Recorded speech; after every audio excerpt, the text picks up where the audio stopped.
Welcome to the Create Your Story podcast, with conversations on creativity, self-leadership and personality to inspire and support your wholehearted life. I'm Terry Conlon, author, creative transition coach, teacher and personality type practitioner. Before we begin today's episode, I'd like to pay my respects to the Dharawal people, the traditional custodians of the land where I'm recording this podcast, and extend that respect to the traditional owners of lands across Australia and to elders, past, present and emerging. You can find the episode show notes, your free copy of Chapter 1 of my book, Wholehearted, Self-Leadership for Women in Transition, and lots more information at quietwriting.com. Now settle back and enjoy today's show.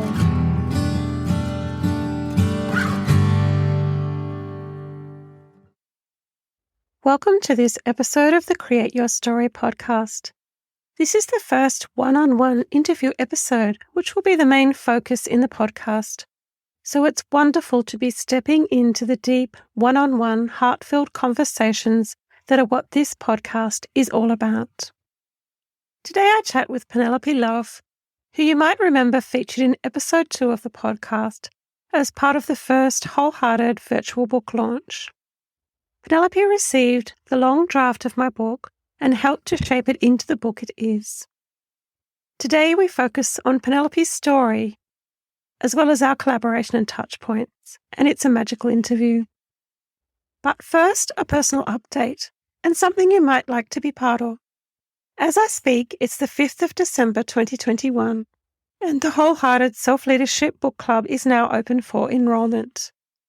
This is a year-long, actionable community read of my books, Wholehearted Self-Leadership for Women in Transition and the Wholehearted Companion Workbook. So it's part book club, part group coaching, and a transformative reading experience where you can do the work of transition over time with accountability and community and make space for the deep shifts you desire. We kick off with an orientation in mid-December, ahead of a section-by-section read of Wholehearted together in 2022. So head to the book club links in the show notes transcript on quietwriting.com or the links in my Instagram bio, where I am at Writing Quietly, to find out more and join us. Payment is upfront or via monthly installments, and 50% scholarships are also available to encourage participation and equity. I've aimed to make it as accessible as possible for anyone who wishes to do this deep work with me as your coach. And there's a fabulous group of women gathering, so I hope you will join us for this journey and co-creative read of Wholehearted to make the transitions you desire in your life. Now to introduce today's guest. Penelope Love, MA, is a publisher, speaker, and winner of the International Book Awards as author of Wake Up in Love. In 2000, her career launched in the editorial department of the University of Michigan Press, followed by Barnes & Noble, and the original publisher of Chicken Soup for the Soul. As she expanded into book design, production, and business management, it was a natural evolution into the role of publisher. In 2016, she founded Citrine Publishing, based on a visionary publisher-author partnership. Penelope passionately supports people in writing the books that only they can write, while also sharing the memoir only she could write, about sexual trauma healing and marriage to her spiritual teacher along a united path of Tantra and Self-Inquiry, illuminating these essential steps on the journey to liberation. Penelope holds a very special place in my heart as a friend and editor of Wholehearted. She is also author of The Wholehearted Story, The Journey to Write Here on Quiet Writing. Today we'll be exploring writing, editing, publishing, becoming an author, working collaboratively as part of our Wholehearted journeys, the spiritual practice of self-inquiry, and so much more. I am thrilled to share this conversation with Penelope with you. Hi, Penelope, and welcome to the Create Your Story podcast. Hi, Terry. Thank you for having me. Thank you so much for your support of me, my book, Wholehearted and Quiet Writing, and congratulations on your book, Wake Up in Love, being published earlier this year. Thank you. And you're so welcome. It's an honor. So we've had lots of conversations about writing, editing, publishing, and so much more on our journey together. And it's great to be able to share those conversations with others today. So can you tell people about what you do now, how you got to be here, and your new book? Sure. Well, I'm an editor and a publisher and also an author. I recently walked through the pearly gates of authorship in January of 2021 when I published my memoir, Wake Up in Love, after 15 to 16 years of writing and editing and working on it. In that time, I was also running a freelance business. Prior to that 15-year period, I did get my start earlier in a career in editing and publishing in the book industry, working at the Chicken Soup for the Soul publisher, the original publisher, that is. And they're based in Florida, where I was living at the time. And Wake Up in Love actually taps into that journey of leaving the corporate world when I found that I was editing books about changing the life, but I wasn't really changing my own life. And when I started going into that deep dive of changing my life, that's when my freelance career took off and I became skilled in not only editing, but designing and then publishing books and then learning the business end of the publishing side. And over the years, developed myself into a publisher. Awesome. What an amazing journey you've had. That's incredible. So we've known each other for quite a long time online, but we really connected when I reached out with my 100,000 word draft of Wholehearted, which you received so beautifully. And you're such a magical editor, so supportive. Could you tell us about your work as an editor and why you love editing? Editing is just like my heartbeat. I don't know. It comes effortlessly and naturally. And I feel like it has to do with the way I grew up, patterns of hypervigilance and being very conscious of what I was saying and if it was going to make anybody mad or not mad, and also trying to predict what they were thinking. And that is a survival skill in a way, but when you become an artist, you turn your survival skills into creative forces. And that's what editing is for me. Beautiful. So you've worked on editing a long time. It's been a long-term career for you. Yeah, I didn't get into it intentionally. When I was in college, I saw an editorial internship bulletin on one of the boards in the religious studies department. And I'm very interested in different types of spirituality and religion. And this fluorescent yellow poster just called to me. Interestingly, it said seniors only apply. And I was a junior and I still applied. I don't know. Something in me said, why not? And I went ahead and applied, and I ended up working for 2 years for this teacher who ended up being quite karmically connected. And what do you love about editing? What's so special for you? Well, it's the relationships that I develop with the people that I work with. It is such a close, connected, intimate relationship. Editing somebody's book, their book is an expression of their soul. It is their heart's song playing to the world, and I get to be a part of helping them shape it. It's an honor and so much fun. Oh, that's wonderful. I've certainly experienced that as someone who worked in an editing partnership with you. So it's a true gift. So thank you for sharing that with me. So at the same time we worked on my book, you were also completing your memoir, Wake Up in Love. So tell us about your writing journey of creating that book. Well, it's funny. In the book, there's actually a chapter about starting the book, and it's called The Book of Love. And I remember when I met my husband, maybe I'll just share a bit of backstory. The book begins where I meet my spiritual teacher, and then I marry him 2 weeks later. It actually begins a lot earlier in the childhood, but it comes forward to this moment, and that's the beginning of the writing. And I sat down to write this book of love because I had fallen in love and I was married to him for probably about 2 or 3 months. And I just thought I knew absolutely everything about love. And I was 29 years old, just hitting that Saturn return, and I was ready to take on the world as an author. And I wrote the introduction, and then I didn't really know where else to write. And he looked at me and he said, well, maybe it's because you don't know what love is yet. And I'll spare you my response. There was an expletive in it. And it's in the book. But I went ahead and I became very angry. And yet I used the tools that I was learning from him along this journey, one of which called the self-inquiry. And I took this process inward. I took my anger at that thought that I didn't know what love was inward. And I went on a journey that lasted about 15 years from the first time I put that pen to paper to write a book till the time it was actually published. Wow, that's amazing. So the writing over 15 years, what did that look like? Was it like lots of different periods of drafting and editing, or was there times where you sat down and wrote a lot of the book? How did it work in practice? Yeah, in my case, it was a really cool mix of old journals that I'd kept during those years of my early sadhana being a spiritual practice that you enter when you commit to a spiritual path under the guidance of a teacher.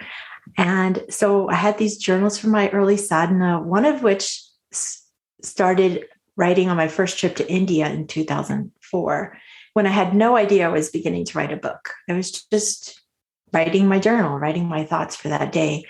And I feel like that's a lot like life. I think we don't really know when our book is exactly being written because we're just living our life.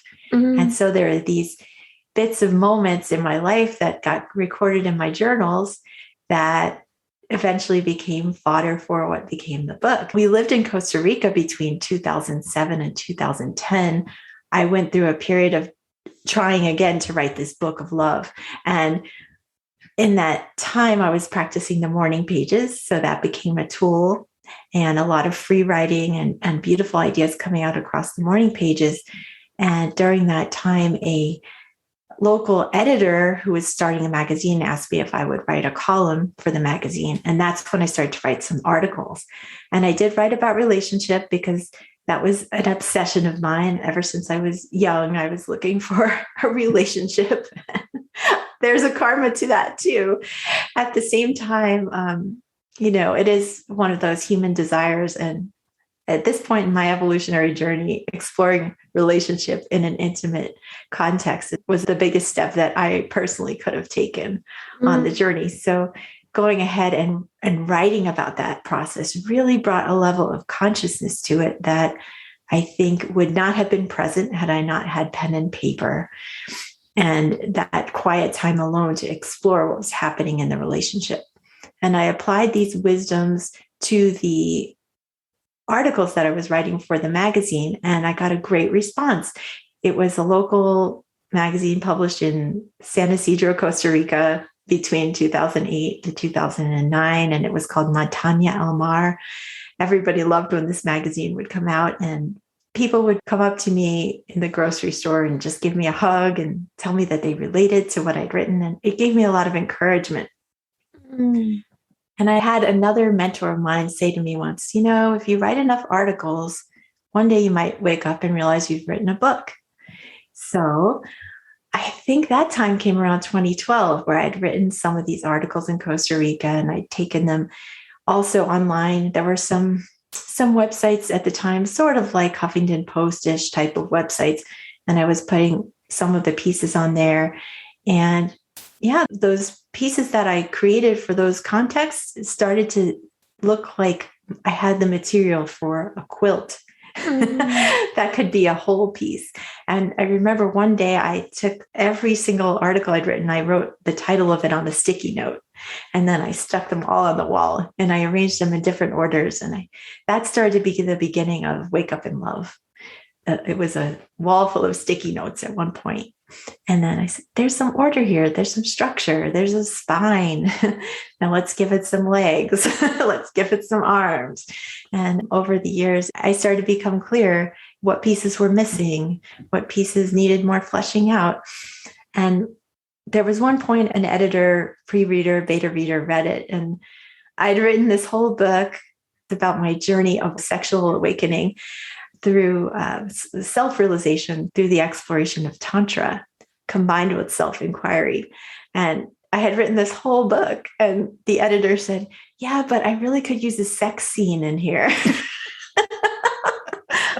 And, I was feeling most vulnerable about writing about certain topics, that being one of them. So when she asked for it, I knew it was time in the journey to put that forth into the book. And it actually was the crowning piece, even though it's in the middle of the book. And that to me speaks a lot to the writing process. You can't put things in a logical order at first. You have to let it be a wild, creative, throwing, some people say throwing spaghetti at the wall.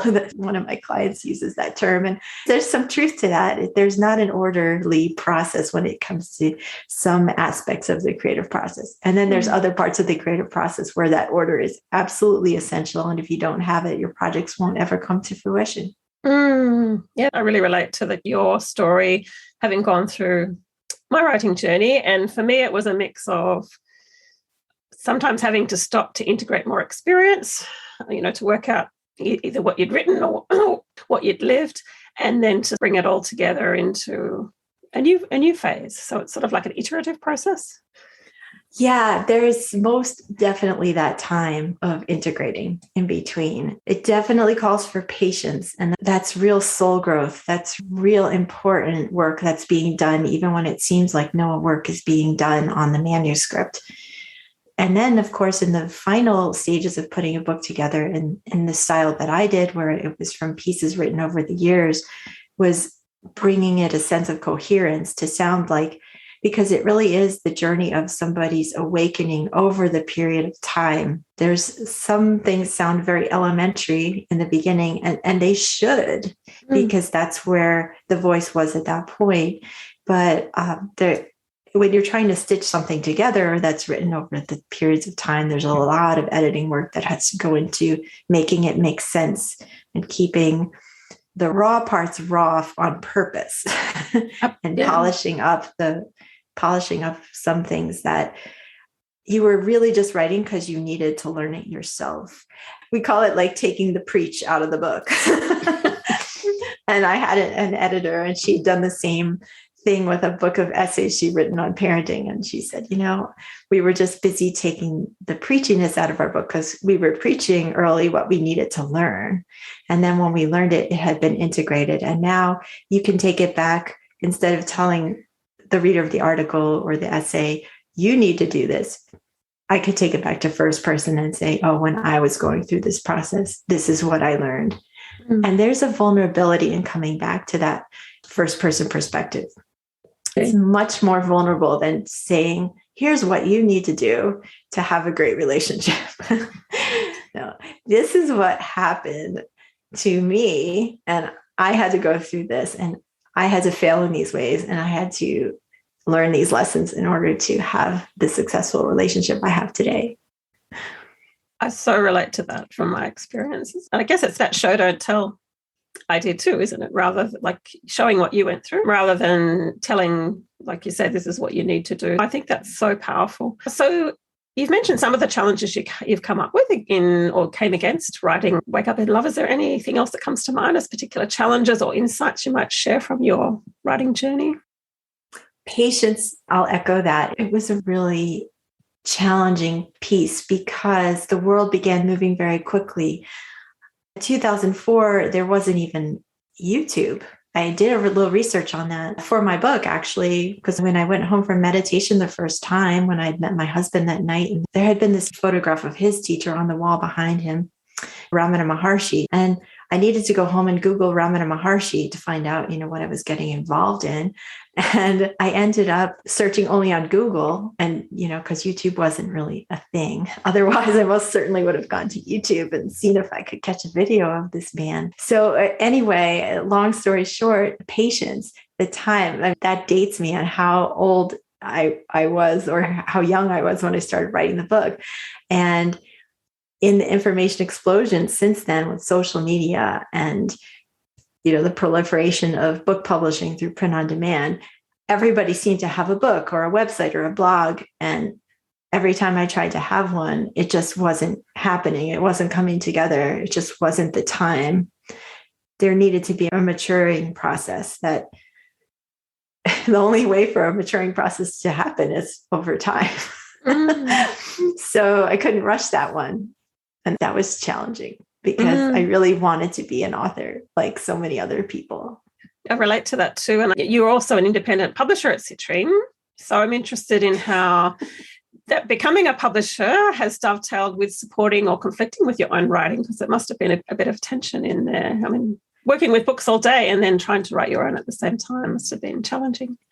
That's exactly right, Terry. And that was the thing. I was falling into that. I'm helping everybody else write that book. And when is it going to be the time that I dedicate to the message that I know is on my soul to communicate with the world? And that took grace and patience. Again, other types of challenges that come from just the sheer amount of information and really sorting through, what is my message? What is my voice? What is my authentic knowingness? And how do I put that in words and sort out the other voices that are constantly coming into my mind all day because I'm reading so much information? So I did end up taking time off last year in the months leading up to the publication of my book. Another man was running my company, and he did a wonderful job while I was on this sabbatical, even though at the time, the way it happened was, and I won't go into the full details of the story right now, but the way it happened was that I was actually really, truly believed I was giving the company away, and that Todd was going to be running the company and I was just going to be helping him and supporting him. And I truly had to believe it was completely out of my hands or I would not have let go. And it was so gracious the way it came back into my stewardship a couple of months after Wake Up and Love came out. Then Todd said, I was only always holding this company for you. And I was like, wow, what a friend. What an amazing person. And he was one of the first authors published with Citrine, and he has been by my side in every way. And I'm grateful for him. And not only him, though, all of the authors were so supportive of that time that I needed. And even though they thought I was not necessarily going to be their publisher anymore, they supported me. And it's that type of relationship that I'm even in this whole work for, that connection, that bond, that caring about each other. I think the publishing process holds a microscope to that. It lets us really explore it and feel it and live it and know a quality of human relationship that I'm not sure, is possible in other types of contexts. Yeah. So what I'm hearing is that I guess it's about holding your own space for your own story whilst holding space for other people's stories, and just how that whole tension gets managed. And it makes sense to me that you would need, in a way, to step away so that you could sort of get space around your own story to bring it to life. So it makes perfect sense. And it was wonderful too, because it was a luxury. I got to finally walk the talk I'd been talking for all these years and that I knew in theory. And I knew it pretty intimately because my husband went through this process. And so I was up close and personal with my husband and seeing what he went through as an author. And that was actually a big part of what played into the formation of Citrine Publishing, was just watching the way that his publisher dealt with him. I want to create a company that treats authors the way I know they deserve to be treated, and not the way they necessarily are treated in the traditional publishing world. Not to say that all traditional publishing goes that way, but a great deal of it is there's not that personal connection that I feel can be one of the strengths of independent publishing, as I feel you're experiencing right now with The Kind Press. Absolutely. For me, that whole writing publishing journey has been a real learning process for me, but certainly that relationship you have with both the editor on the way through, the publisher. I've been really honored with The Kind Press to have a very similar experience. So, yeah, it's been great. Yeah, and it's one of those things, I think I may have even said this to you along our journey. It's something that I often reflect on. The first publisher with a printing press and the first author with a manuscript having their conversation. What did that look like? Who said what to who? And, how did that go down? But I'd like to get to the essence of, look at what a powerful partnership that was. And so every time I'm speaking with someone who has a manuscript, I try to harness that original creative energy of that, like, archetypal conversation. How do we do something? You have a talent, I have a talent. How do we make it synergistically more than it is the individual parts alone. Yeah, and for me, it was a real journey in learning about collaboration with you and with Natasha from the Kind Press. And I reached out to you because I felt so lost, with what to do with my book. I created the draft, and then I got to a point I had planned to self-publish, but I just didn't know what to do and what step to take. And I've come to realize writing is such a collaborative process. So is that your learning also? How do you see collaboration as part of the writing and publishing journey? Well, I feel like partnership is one of our greatest tools for evolution or heading toward self-realization. That collaborative opportunity to master our own communication, because ultimately we are talking with nobody but our own heart, our own self. And if we know that our outer world is a reflection of our inner world, then we can really use our partnerships in collaboration to master that knowingness and to realize who we are. And I feel like the writing and publishing partnership holds an extremely effective magnifying glass to that process, because writing freezes everything in time and lets you look at it and notice it. And then if something is not quite right about it, you can edit it and you can change it.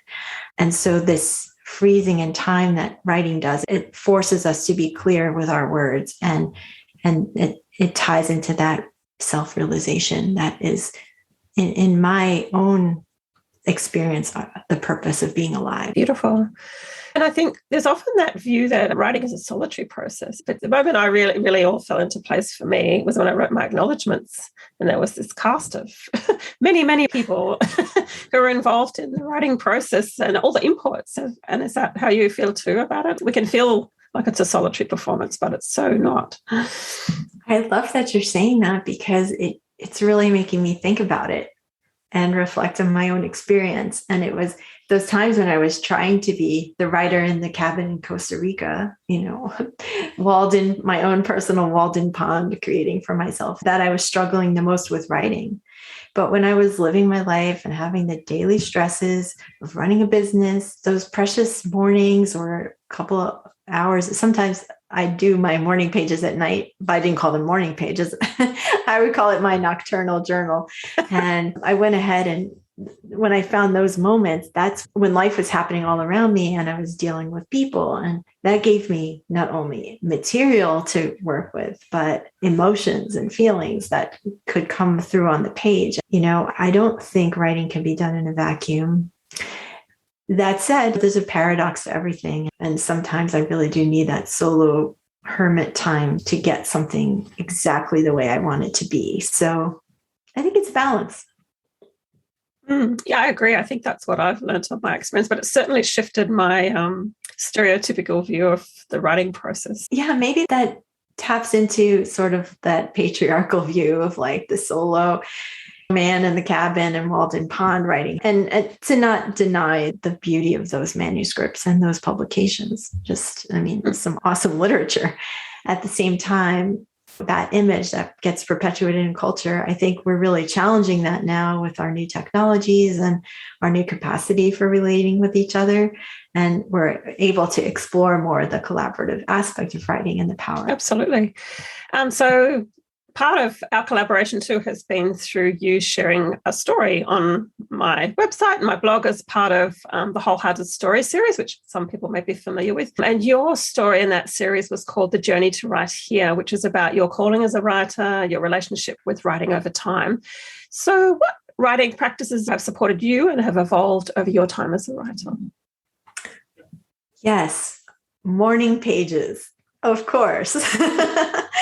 I could sing their praises every day and never get tired of it. They are just such a wonderful, wonderful tool. From The Artist's Way and Julia Cameron. I'm sure your listeners will be familiar with that already. And then free writing. So there's nothing like a good free. But that said, I also had another contrasting practice to that. And that would be writing for publication.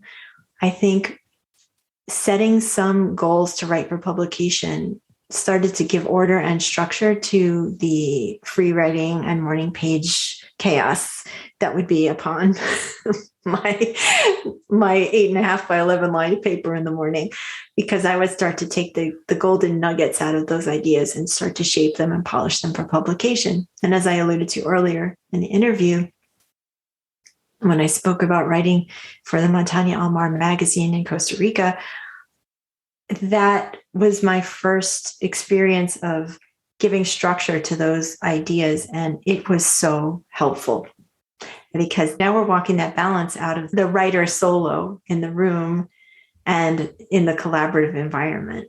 And when you write for publication, that is another key piece, I feel, of practicing. And your early publications won't be as good as your later ones. I mean, never say never, because you could have a really, really awesome first time that you try to do something, like a lot of artists do.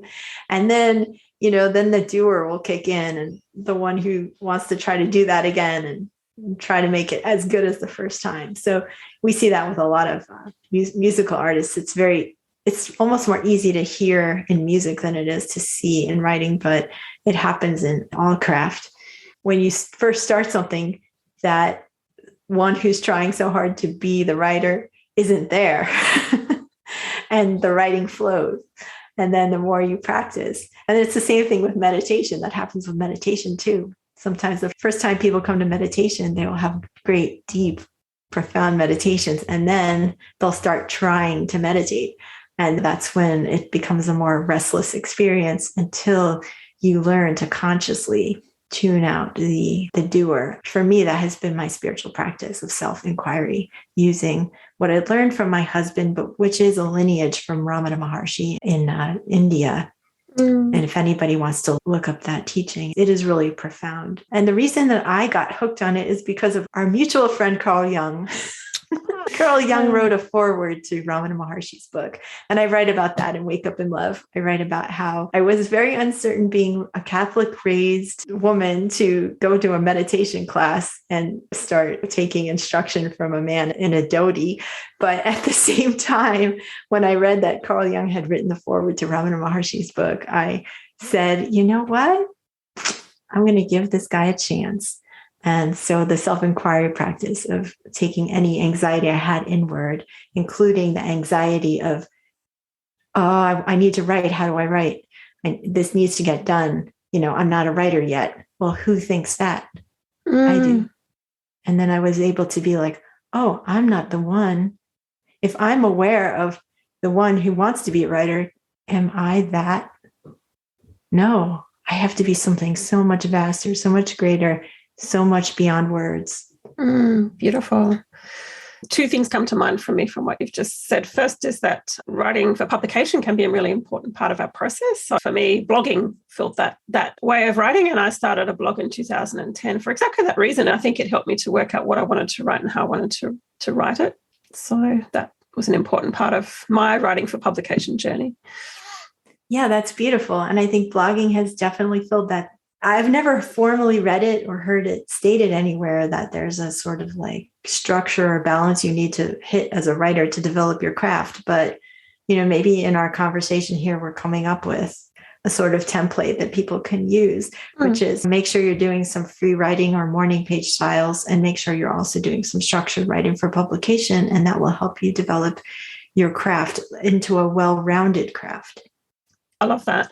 And the other thing that came to me from what you were saying too is that it's our continuing sort of self-development and self-growth, such as you went through with your meditation, which is about the mindset of writing too, isn't it? It's about how we see ourselves as a writer and how we respond to our calling, which I think you've mentioned a few times today as we've spoken.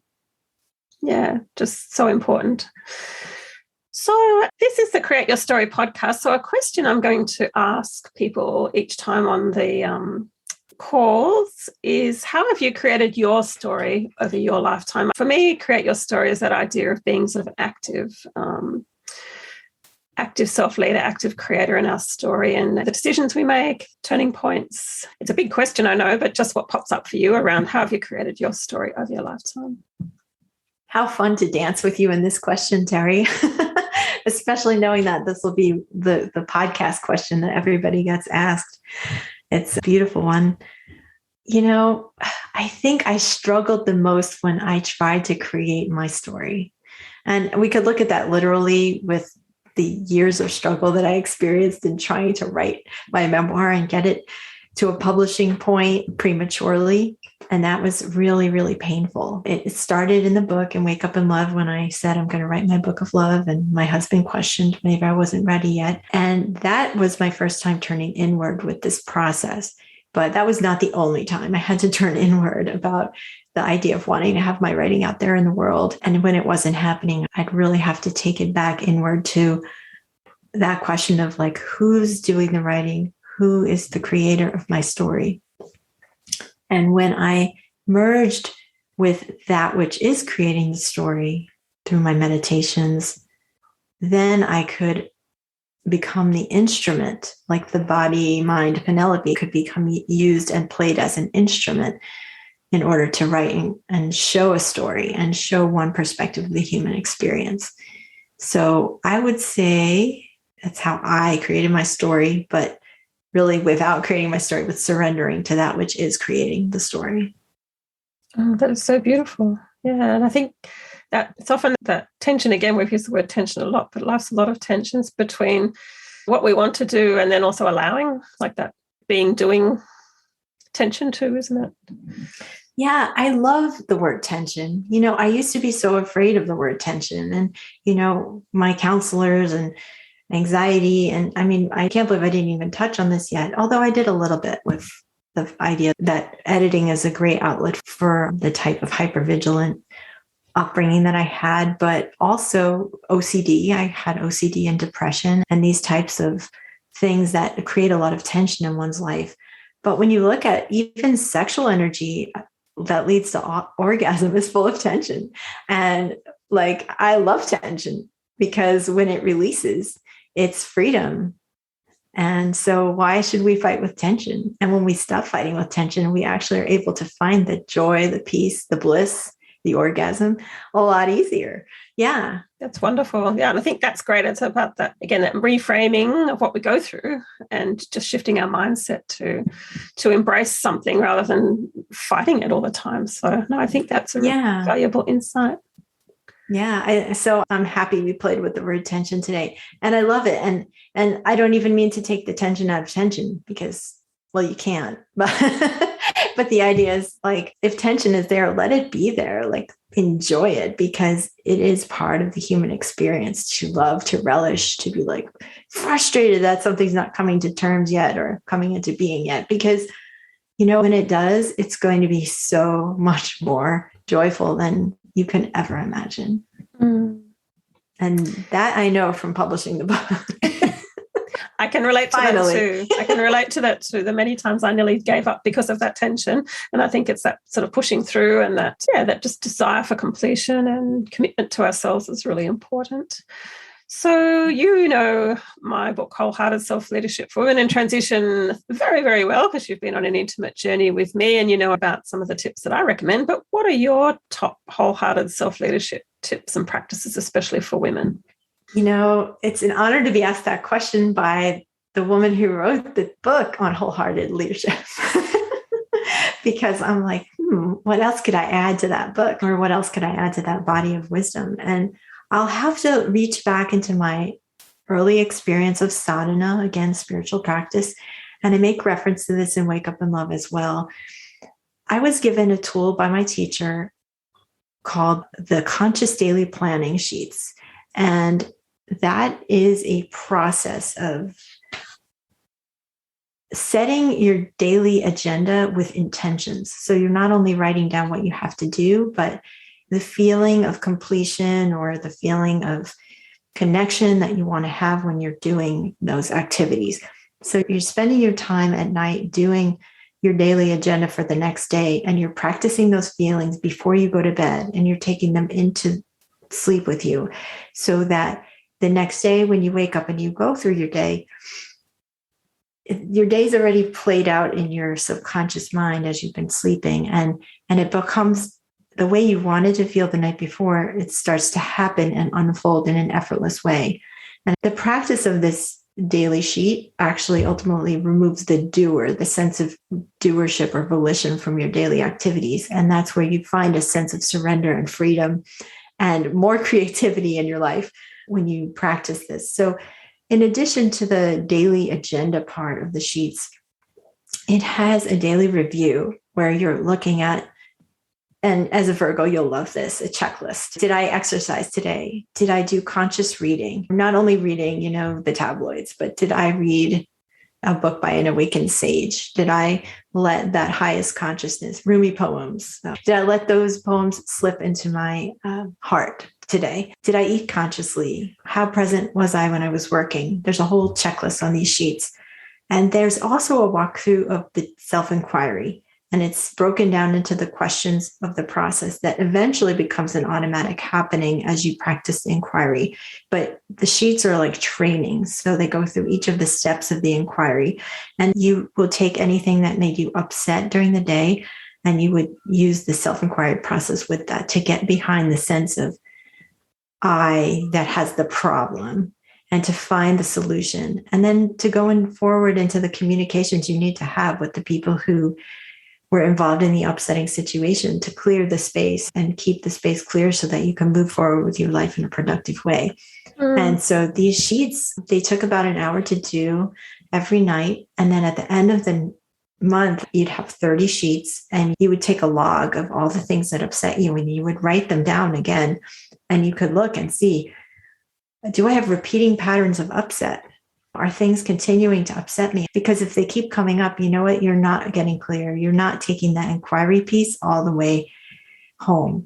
And so it was a really beautiful process that I was given by Nick, my husband. I'm a teacher, and in the context of the conscious living center that we had, and everybody who lived there did the sheets. And the communal center where we lived, this came in really handy because in our communications with each other, if something upsetting happened during the day, we would resolve it right then and there.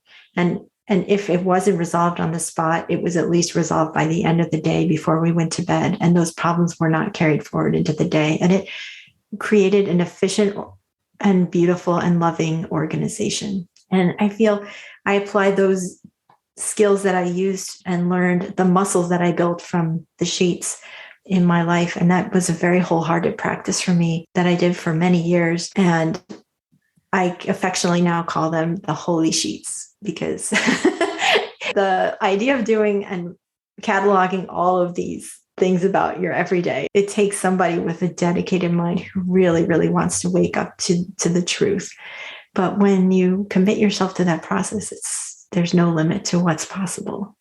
Well, thank you for sharing your practice with us, and something that's been honed over a long period of time too, which I'm sure has made a huge difference to how you live and how you create your story. So yeah, thank you for sharing that with us.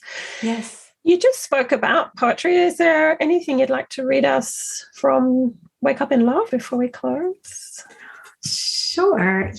My book is a tapestry of poetry and prose. And it's funny, I didn't know I could write poetry until I hopped on Instagram about 2014, and, through some newsletter, and I got an account, and people started posting the challenges, and I started taking photos with my phone. And then these little beautiful ideas would come to me as I was taking the photos or looking through my photo album, and they started to come to me as poems.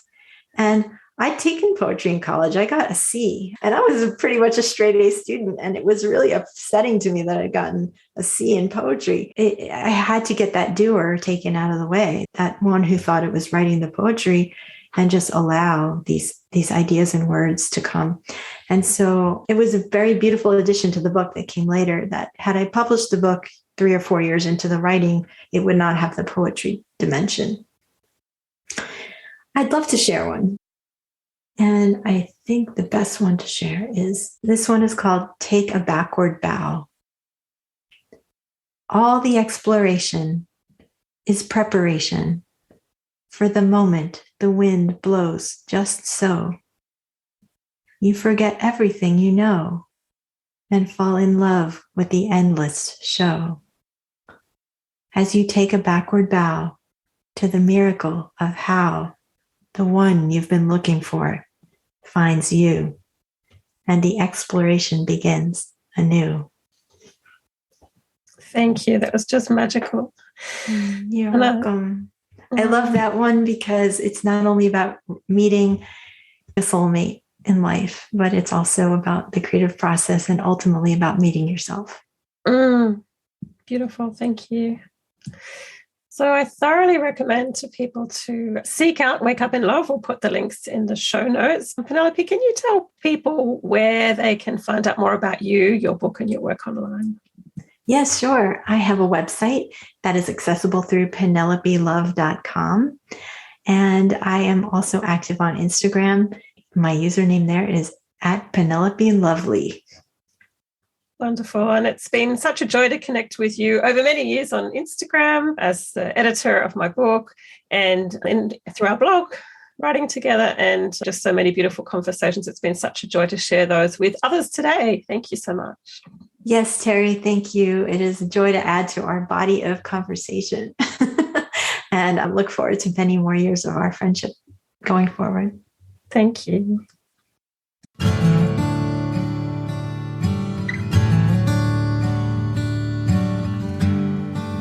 Thanks for listening today, and I hope you found it inspiring and supportive.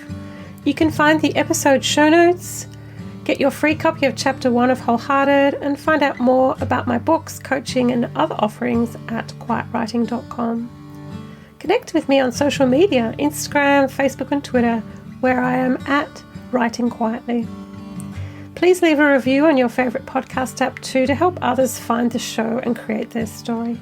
And warmest wishes for you as you create your story in the world.